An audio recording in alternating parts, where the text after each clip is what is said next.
masuk ke pembahasan lebih lanjut, izinkanlah kami memperkenalkan diri terlebih dahulu. Yang pertama, saya sendiri atas nama Presni Eliviani dengan NIM 2155201025. Selanjutnya, ada Mila Ariati dengan NIM 2155201016.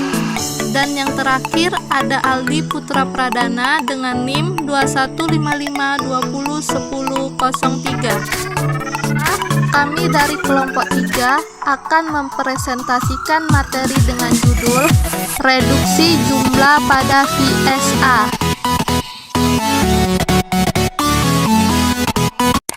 Apa itu Finite State Automata atau FSA?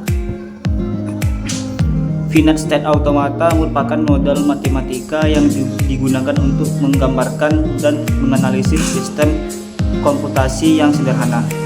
FSA terdiri dari sekumpulan status atau state yang terhubung oleh transisi berdasarkan input tertentu. Selanjutnya, definisi dan konsep dasar FSA.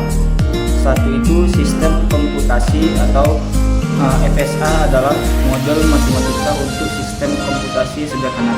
2. Status dan transisi. FSA terdiri dari kumpulan status yang terhubung melalui transisi input. 3. Determinisme. FSA dapat bersifat deterministik atau non-deterministik. Finite State Automata merupakan alat teoritis yang digunakan untuk menggambarkan dan menganalisis sistem komputasi yang sederhana. FSA terdiri dari kumpulan status yang saling terhubung melalui transisi, di mana setiap transisi diaktifkan oleh input tertentu. FSA dapat bersifat deterministik, di mana setiap status memiliki transisi yang pasti, atau non-deterministik, di mana beberapa status memiliki beberapa pilihan transisi. Pentingnya reduksi jumlah pada FSA. Efisiensi. Reduksi jumlah status pada FSA dapat meningkatkan efisiensi komputasi dengan mengurangi kompleksitas sistem. Terus, analisis sederhana. FSA yang lebih sederhana memudahkan analisis dan pemahaman atas sistem komputasi yang direpresentasikannya. Selanjutnya, peningkatan kinerja. Penyederhanaan FSA dapat meningkatkan kecepatan dan performa proses komputasi pada sistem. Adalah metode reduksi jumlah pada FSA. Deminimization problem. Simplifikasi struktur. Reduksi jumlah status pada FSA dapat dilakukan dengan menyederhanakan struktur transisi dan menggabungkan status yang ekuivalen, mengurangi kompleksitas sistem. Terus, algoritma eliminasi status. Salah satu metode populer adalah algoritma eliminasi status yang secara sistematis menghapus status yang tidak diperlukan dari FSA. Deterministik ulang. Bagi FSA non-deterministik, konversi ke bentuk deterministik juga dapat membantu menyederhanakan struktur dan mengurangi jumlah status. Langkah-langkah reduksi jumlah pada FSA. 1. Identifikasi. Tentukan status yang dapat digabungkan tanpa mengubah perilaku FSA. 2. Eliminasi. Hapus status yang tidak perlu dengan mengikuti aturan eliminasi yang terstruktur. 3.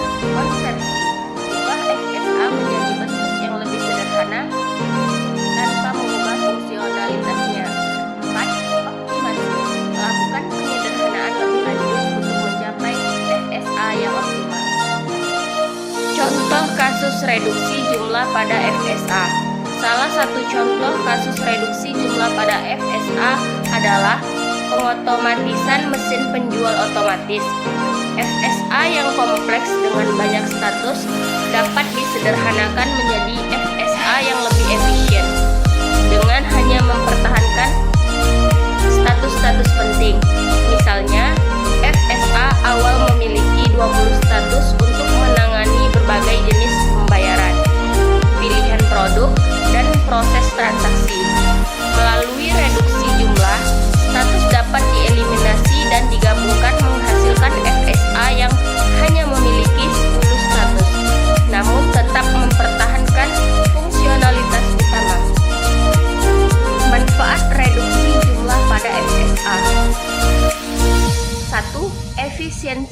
komputasi.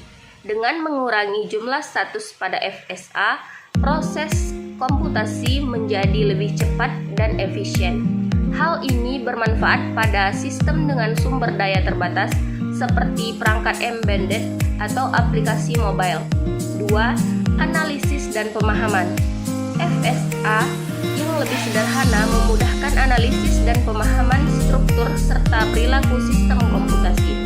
Ini membantu pengembang dan analis dalam merancang, memvalidasi, dan 3. Peningkatan kinerja. Reduksi jumlah status dapat meningkatkan kecepatan pemrosesan dan respon sistem. Hal ini berdampak positif pada pengalaman pengguna, terutama pada aplikasi real-time atau dengan kebutuhan komputasi yang tinggi. 4. Kompleksitas yang terkendali. Dengan FSA yang lebih sederhana, kompleksitas sistem dapat dikelola dengan lebih baik.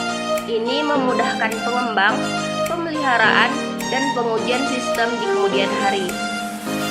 Tantangan dalam reduksi jumlah pada VSA. Yang satu, kompleksitas analisis. Mengidentifikasi status yang dapat digabungkan tanpa mengubah perilaku VSA dapat menjadi tugas yang rumit, terutama pada VSA yang besar dan kompleks. 2. Verifikasi kesetaraan. Memastikan VSA yang disederhanakan memiliki ekuivalensi fungsional dengan VSA awal membutuhkan analisis formal yang teliti. Yang ketiga, mempertahankan semantik. Menyederhanakan VSA harus dilakukan dengan hati-hati agar tidak mengubah makna atau fungsi yang ingin dipertahankan. Yang terakhir, komputasi algoritma, yaitu implementasi algoritma reduksi jumlah status pada VSA dapat menjadi non-trivial, terutama untuk VSA yang besar. Aplikasi reduksi pada VSA. Yang pertama, pengoptimalan sistem embedded, yaitu pada perangkat embedded dengan sumber daya terbatas, reduksi jumlah status VSA memungkinkan komputasi yang lebih efisien dan kinerja yang lebih tinggi. Yang kedua, analisis dan pemodelan algoritma, yaitu reduksi VSA berguna dalam analisis dan pemodelan algoritma kompleks, menyederhanakan struktur dan membantu memahami dinamika sistem komputasi. Yang ketiga, verifikasi dan validasi sistem. VSA yang disederhanakan memudahkan proses verifikasi dan validasi sistem, membantu dalam memastikan kesesuaian dan kendala sistem yang dikembangkan. Yang terakhir, otomatisasi proses bisnis, yaitu dalam aplikasi otomatisasi proses bisnis seperti mesin penjual otomatis, reduksi VSA dapat meningkatkan efisiensi dan kecepatan pemrosesan transaksi. Pengalaman yang dapat kami berikan di video kali ini yaitu Finite State Automata atau VSA adalah model matematika penting dalam sistem komputasi. Reduksi jumlah status pada VSA memberikan banyak manfaat seperti efisiensi, analisis yang lebih sederhana, dan peningkatan kinerja. Namun, tantangan seperti kompleksitas analisis dan verifikasi kesetaraan harus ditangani dengan cermat.